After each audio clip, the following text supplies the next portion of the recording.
You are listening to Lee Allure.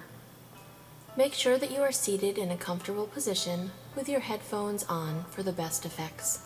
As always, avoid driving and/or operating heavy machinery while listening to the sound of my voice.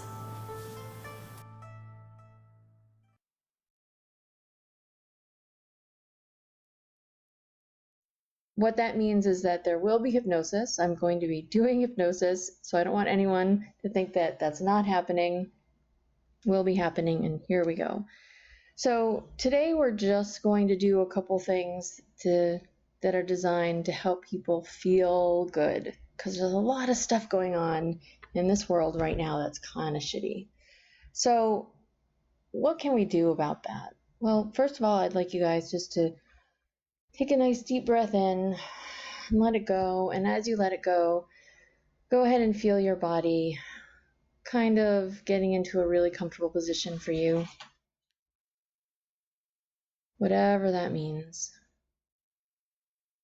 And as you find yourself in that really comfortable position, you can know that it's just simple to allow your unconscious mind to do its very best to let go of everything else and to simply listen to the sound of my voice. If you hear the iguana moving around or scratching, you can just know that it's okay. You can hear her and she's okay, and you can hear me and I'm okay, and you guys can be okay too. So you might be able to simply find yourself dropping down at deep sleep or something similar, but whatever works for you to find yourself getting easily and effortlessly in trance, notice that you can find yourself doing that now. Your brain has already been there before. It likes being in that state. It understands how beneficial it is for you. So you can drop down really easily and really effortlessly and just go there now. And as you find yourself there, I'd like you to think about a couple things. And I'd like you to first think about, and this is something some of you may have heard me say, but I'd like you to think about how there are only so many things in this world that we actually have control over. And that usually amounts to about 15% of the things that people who worry about. So there's 85% of the things that are going on in this world around us that we have absolutely no control over and that we can't do anything about. And that's what other people think, what other people do, the things that are just going on in the world around us, the weather, what time the sun will rise, things like that. But what we can control is how we feel about everything that's going on, how we feel about the things that are happening to us, and what we can do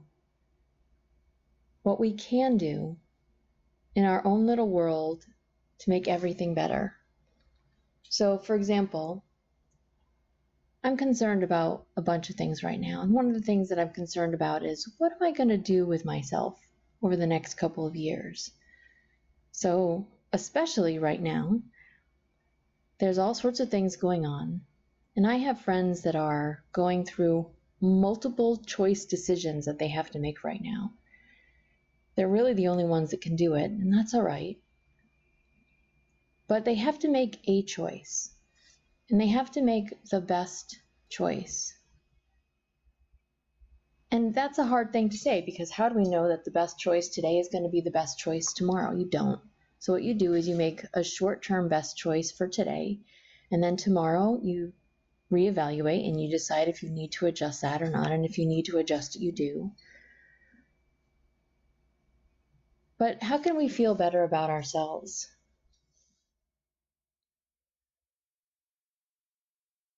One thing that I like to use on a regular basis to allow people to calm themselves down is I tell them to grab a clementine or a ball of paper and to toss it back between one hand to the other for about 30 seconds. And when you toss it back and forth, look from one hand to the other, back to the hand, back to the hand.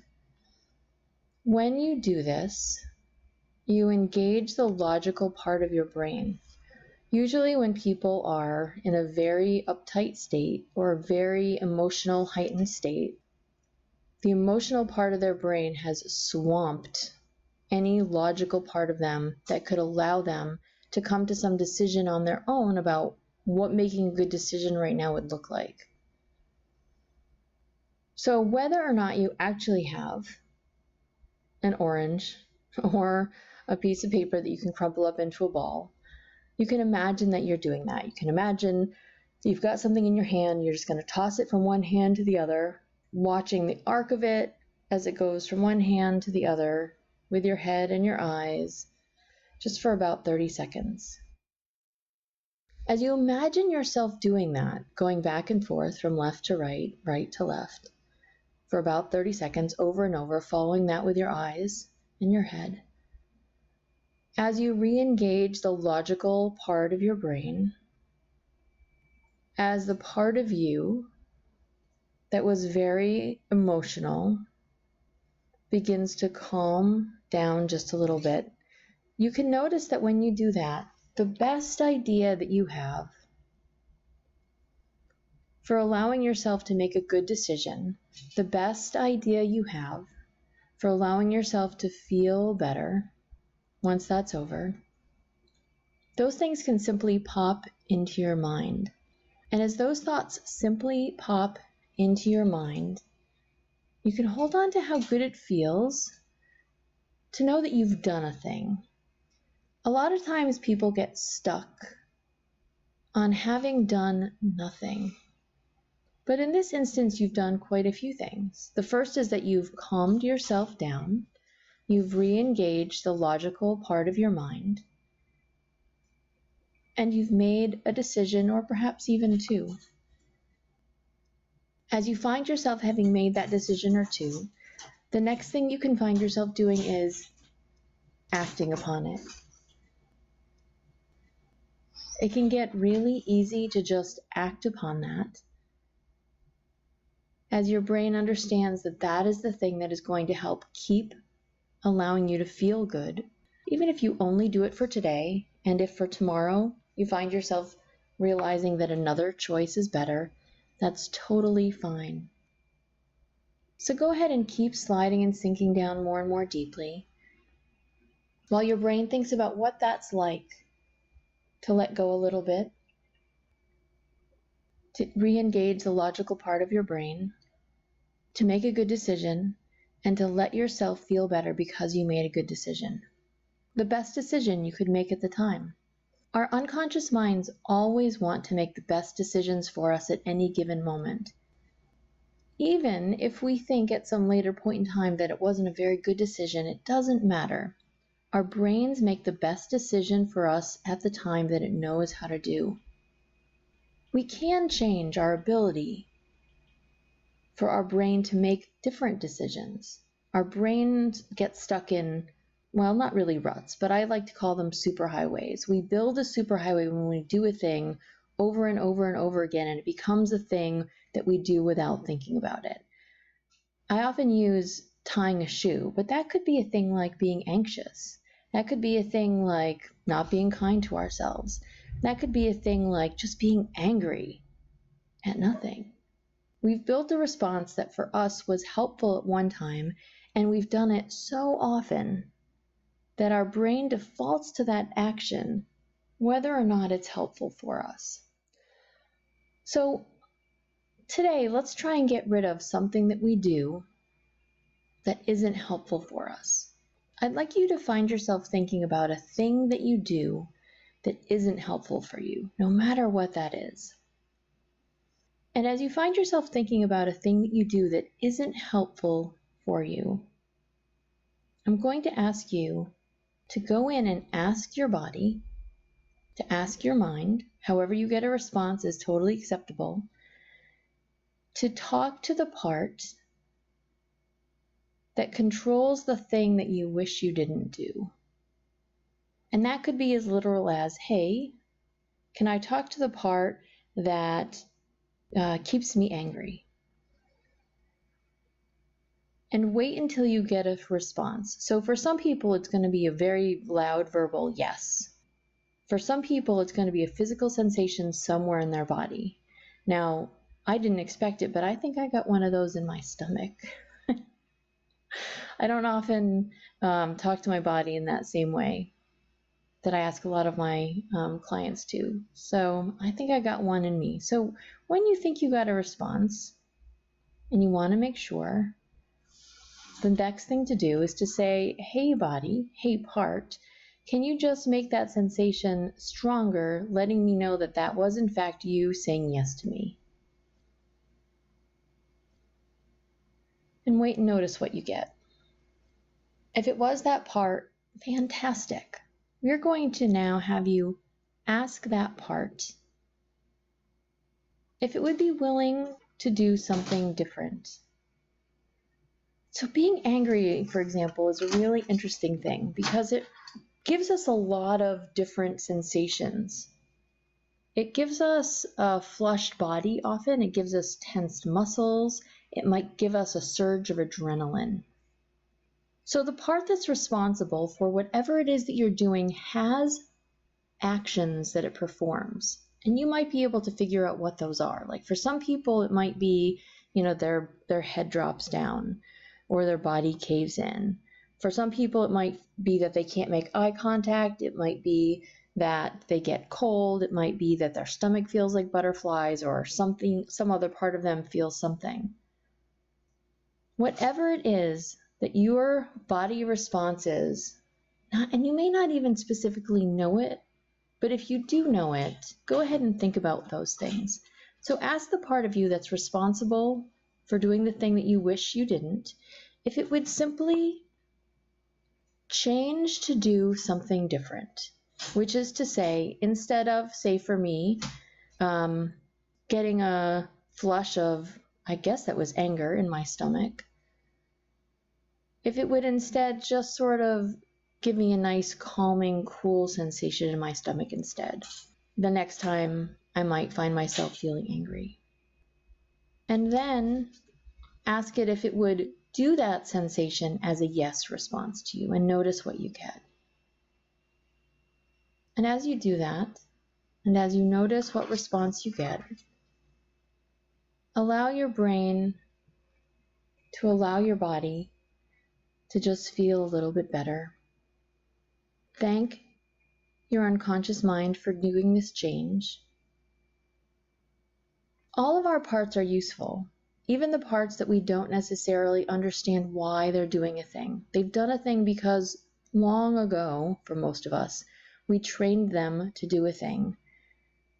And those parts need something to do. So you can't just ask a part to stop doing a thing without figuring out what else it can do. Sometimes a part you need to talk about why a part is doing a thing or what that part is getting out of doing a thing. But for some people, that much verbal response can be really challenging. So it's easier just to ask a body to do a thing or ask a mind to do a thing to get a yes response and to ask if it's willing to do that.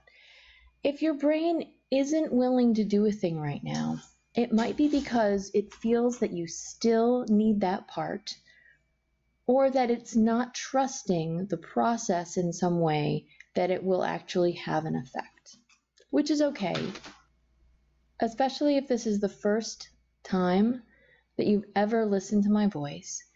Your brain may be going, I don't know who you are and I don't want to fuck anything up.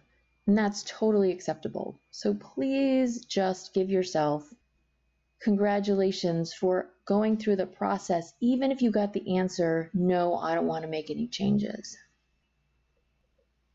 And to be clear, a no answer would be no response at all. Now, one of the interesting things about hypnosis is that often people are very out of touch with what their body is doing. So some people don't even know they're in trance when they are. Some people have no idea what that feeling of trance is for them. Some people are not aware when their body talks to them, even when they're not in trance, when their body's trying to give them some information about something. we've gotten so used to just ignoring things, oh, I'm not sick, I'm fine, or, everything's okay. And often everything is okay. But when things are not okay and we start to ignore our body, even when it's telling us certain things, our body is learning that it doesn't want us to pay attention, so it just stops making those things as obvious to us. So one of the things that we do here, we allow ourselves to become more and more attuned to our own body. And as we become more and more attuned to our own body, as we pay attention to ourselves, as we take in those signals, we can act responsibly on them. And I don't know what that means for you, because everyone's different and the responses that you get are not going to be like anybody else. But that's okay. Just hold on to how nice it is to know that you are in the process of paying more attention to yourself. And because you're paying more attention to yourself, you're going to notice that your mind becomes a little more responsive and your body becomes a little more responsive.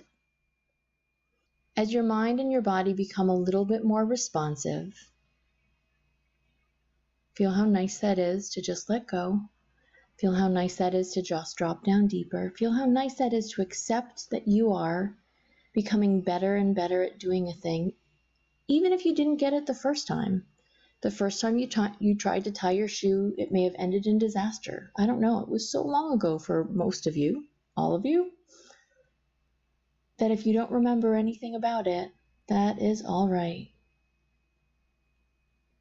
So hold on to your new abilities, your ability to calm yourself down by engaging the logical part of your brain, by tossing something back and forth, or even tossing nothing back and forth for about 30 seconds, until you can feel a different response. Feel how nice it is to allow your body, your mind, to have changed a response from one thing to another more useful thing for you. Now, sometimes you do literally have to make a bargain with the parts, and you have to say something along the lines of, especially if you get a no, if you do this thing for a short period of time, 5 or 10 minutes even, and you realize that you're better off with it, will you keep doing it? Then you're more likely to get a yes response from a part if you had previously gotten a no response. So just hold that in your mind. And as you find yourself in that state of holding these things into your brain, of understanding how useful that can be for you, and at doing yourself a favor and remembering to use them automatically when you need to, on the count of 5, as you find yourself coming up feeling remarkable, notice that you can let go of any concerns that you had before we started, that your brain can know that you didn't need them while I was talking, and that you don't need to have them when we're done. That your brain can feel really, really great about you simply realizing that you can get rid of a thing that you don't need by transforming it into something else that's useful for you. And we can do more on this as the week goes by, but we can do more on this and hold on to what that's like, so that you can find yourself feeling better and better and better over the course of time, giving your unconscious mind time to implement each and every one of these things, and allowing yourself to feel so much better. And let that feeling of how much better you can feel just permeate every single cell, every single fiber of your being. Notice that it may almost feel as though my voice has reached into your body, into your brain, and just pulled out stress and pulled out tension in a way that lets you feel better and better and better. Wide awake on 5 now. 1, 2, 3, 4, and 5. Wide awake. Thank you for listening.